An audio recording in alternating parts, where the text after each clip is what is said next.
Welcome back to Neil Oliver Live. My Great Britain tonight has been on a journey into darkness and back into the light. 13 years or so ago, Mike Turlin from Basingstoke felt his life had fallen apart. He reached his emotional rock bottom. Nowadays, though, the darkness is behind him, and he has come up with a most unusual and unexpected way to help others. Mike joins me now. Mike, thank you. I'm very pleased to see you in your colours, in your colourful plumage there. Excellent. Mike, what happened all those years ago, if you can talk us through your own journey? Yeah, well, in 2009, I looked at loads of different ways to end my life without obviously affecting too many other people. Why? What had happened? My mum died, my best mate died, I split up from quite a new marriage, and I lost my job. And then what topped it off, I actually got arrested at my mum's funeral, and that's what, obviously, I thought I can't cope anymore, so I gave everything I owned away. And then, obviously, after all that sort of thing, I thought, well, obviously those attempts failed, which obviously, luckily now, I was disappointed at the time that I didn't succeed in ending my life. But they didn't, so I thought, OK, I need to turn my life around. So I was already, before I gave everything away, I was going to loads of car shows and things like that anyway. So then I started to take my car show, and I had a banner made that said, obviously, what you don't see from here, apart from is a flash car, is how I got here today. And But wait a minute, how did you... So you had a couple of attempts to end your own life. What enabled you to begin to turn that around? You know, that's as low as a person can go, you might say. How did you begin to climb back up? What was the difference? Well, I asked them to put me in a mental home because I got arrested. It was a choice of going to police cell or in a mental home. So I said I'd rather go to a mental home. So I got put in a mental home, and I asked them to obviously... kept asking them to talk about the issues I was suffering, sort of thing, but they kept saying, we'd be with you, but no one actually come and talk to me. And so then I said to psychiatrist, I've got to get out. So I got out of there, and then I was thinking of what ways... I didn't have my best friend there, because he was the one I always used to talk to, because you need someone to actually open up and talk to. So I took up modern jive, dancing and salsa, and that's what actually got my mind thinking on positive things. I got back into work, and then I was dancing literally every single night of the week and weekends because I loved it. And also, I didn't have time to think about all the weird stuff that was going on in my head, because I'd think of all these weird stories in my head in times about 2 or 3. So physical therapy, to some extent? Oh, yeah. It's something to get the mind thinking rather than the negative stuff I was thinking, because I got diagnosed with bipolar and still got bipolar, but it meant I could actually... I knew, obviously, what the signs and symptoms was, obviously, with my issues, obviously, like, not drinking and this sort of stuff, and I stopped taking my medication. I didn't say, and that's not for everyone, because obviously a lot of people are still on medication for years, but I found it actually helped me, because all it done, it made me walk around like a zombie. Now, I mentioned that you've found a slightly unexpected way of reaching out to people, communicating with people. And it has to do with a car. Yeah, well, I take my car... But tell me how you came up... Tell me about the car and how you... OK, well, I had an OK car, because obviously I started back to work and that sort of stuff, so I managed to save some money, and I got a car, and then I got a nice tax rebate, and then I saw a Bentley on eBay, and then I said to the guy, if you can deliver it tomorrow, I'll have it. And it came from Wales, and the guy delivered it without even me looking at it. And then it was dark blue, and then I had it all customised with white and gold, and now it's all got white gold roof, and it's all blingy, and it really stands out. So at car events, obviously, it stands out at car events, so people come over, and obviously with my banner, and I've got a little small Bentley. And what is your banner? What's the way in which you kind of invite people to, you know, to seek you out and to come and talk to you? Well, I say the banner, it says, what you don't see from me is apart from the flash car is how I got here today. And obviously it says all about my story, where I tried to end my life, and that you can turn your life around, and about it's good to talk and have the ability to listen. And what is it, do you think, about the places that you go with your car? What is it that's having people open up to you and talking to you about often very personal and intimate things? Well, one thing is they see my story, because then they know I've been through it. And then, because they're so relaxed, they don't expect to talk about mental health at a car event. And at so many events, I get so many people open up about their issues, because they're not expecting to talk about mental health at a car event. and they really open up, and whether it's a guy on a building site and things like that, or whether it's a counsellor, or whatever event I'm at, nurses, whatever, they all open up about their mental health issues. And you find yourself in those circumstances talking to people who have had suicidal thoughts? Oh, God, yeah. Yeah, I've had, like, 16-year-old kid and that sort of stuff has had suicidal thoughts, and there's so many people that have suicidal, and also other people that's actually, they've lost a family member or whatever, but also blame themselves because they don't see the signs and symptoms. In what sense? What do you mean by that?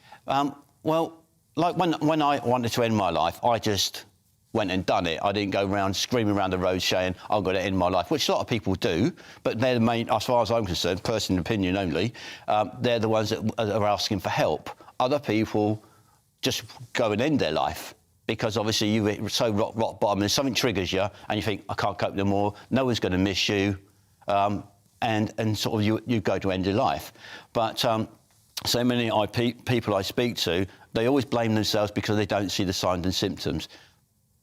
But there is no symptoms when it comes to that. There is when you go around screaming and shouting, but it's like if you take Caroline Flack and you get Robin Williams, they just end their life.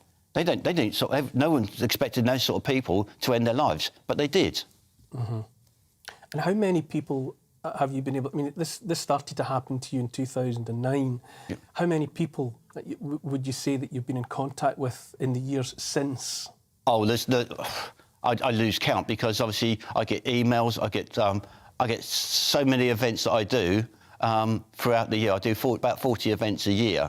And you imagine there could be 50 or 100 people at every event that I talk to, depending on the size of the event. Depending if it's thousands of people, then it could be like 150 or 200 people. It really depends.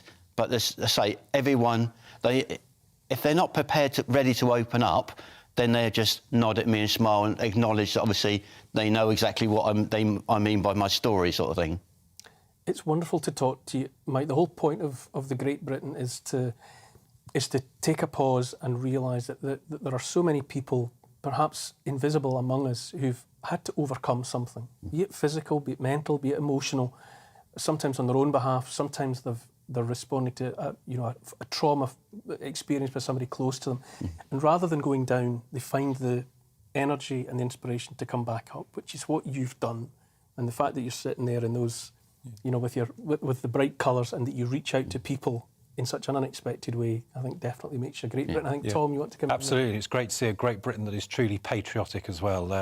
But, Mike, I just want to come back to your point about triggers. You mentioned this, and because you and I were talking in the green room earlier, and I was saying, although I was estranged from my father for many years, so I grew up in foster care, but, he committed suicide at the age of 59. And, when you look at the figures, about 5,500 people commit suicide in the UK every year. Actually, it's a higher mortality rate than for COVID-19, but that's another point I won't expand any further.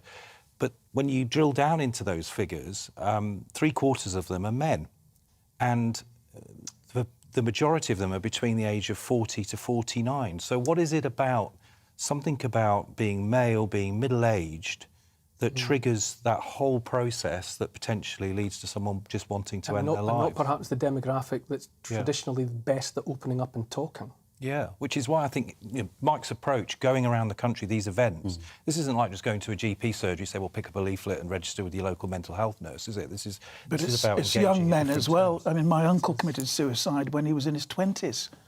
So, but you show that there's always hope, Mike. I mean, you're just an inspiration, to tell you that. But obviously, that's why I started, Construction Buddies, because obviously the suicide rate, they say it's 2 men a day in construction commit suicide, but I'm almost certain now that's a lot more than that now. And every 40 seconds, which again, I think that's going to be a lot less than that, every 40 seconds someone in the UK dies through suicide. And that's without all the other mental health issues. Every 40 seconds? Yeah. And you think that, and that's going to be a lot less. It's probably even a lot less than that now, because it is so. It's going to be probably even 30 seconds now, because it's with all the issues that people are suffering at the moment, the high fuel cost and the COVID, and obviously home issues, and there's all that sort of stuff they're suffering. That's the point I raised with you about middle-aged males. I mean, is there something about it's a taboo still in our society for men who, even in this sort of age of greater equality, still feel the pressure that they have to be the breadwinner. They're the, if things go wrong, a redundancy, a relationship breakup, that actually the pressure's on them to be the provider. Mm-hmm. Well, yeah. Do you come across that in your conversations with people? Yeah, not so much. Not like they've got to be the breadwinner, but obviously there's so many people I speak to every day about their issues, but a lot of it's their family, their home life and things like that, and then they bring that to work. Do they feel guilty about it? Well, yeah. But that's why I sort of like trying to get companies to actually do more for their staff. But obviously, it can't all be the companies that have got to do stuff. Yeah. It's actually got to be the individual knowing they've got an issue and actually starting to say, I need to talk to someone.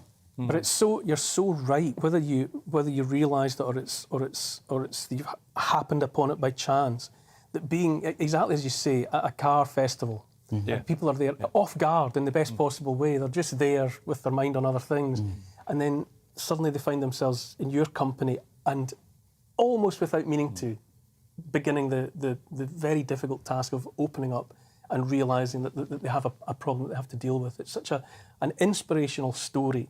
Thank you. Someone like yourself who's been through it and has come back from it, and rather than not just getting on with your own life, you're making all of that effort to reach out to as many people as you can. It's such a great story. So I'm going to shake you by the hand. Thank you. Thank you, Mike. But that's why I use 50% of my salary every month helping others. If I don't do that, I actually donate it to charities as well, because I'm that passionate about helping other people and saving lives. Would you like to be Prime Minister, Mike? Yeah, why not? Yeah. There might be a vacancy soon. I could take it. I'll go for it, yeah.